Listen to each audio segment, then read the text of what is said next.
Well, let's start with a brief introduction to bioinformatics.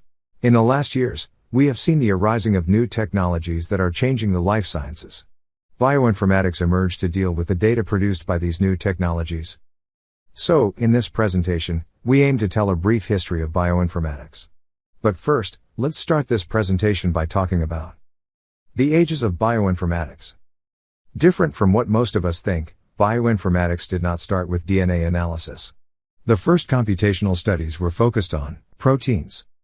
Since 1950, experimental approaches have allowed the sequencing of small protein structures, as insulin.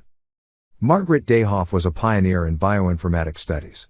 She proposed the use of mathematical approaches for analyzing biological sequences.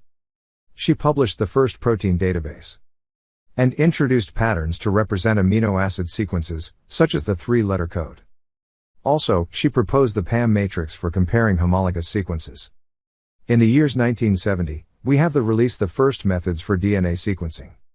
For example, the Maxam-Gilbert method and Sanger's sequencing method. But these methods still could not be used on large scale. First, it was necessary for a technological evolution. At the same time, many methods for biological analysis emerged.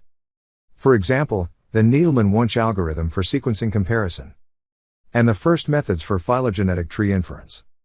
And later, the BLAST tool used for local alignment. But, the game changed when strategies were used in combination with computational approaches. This was possible due to improvements in the computational processing power, mainly due to the reduction of microchip components. In addition, the popularization of the Internet allowed that anyone could connect to the World Wide Web and easily share data. This evolution also came for the laboratory's equipment. In 1986, we have the first automatic sequencer using the Sanger's method.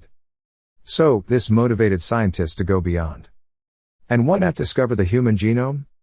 The Human Genome Project, HGP, was an international research effort to map all of the genes and sequences of the human genome.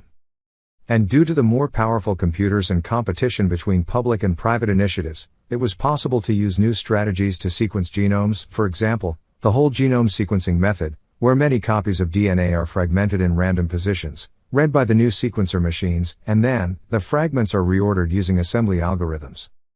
This provided a high improvement in sequencing.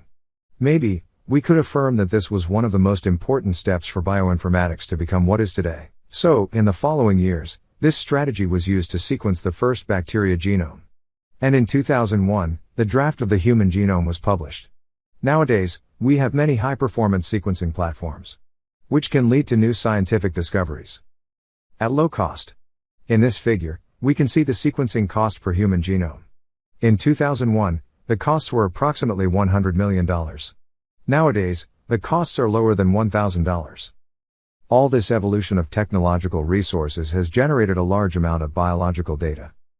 Thus, bioinformatics went from just a tool for biological analysis to a consolidated research field, focused on the development of new models, algorithms, tools, and new types of analysis to deal with biological data.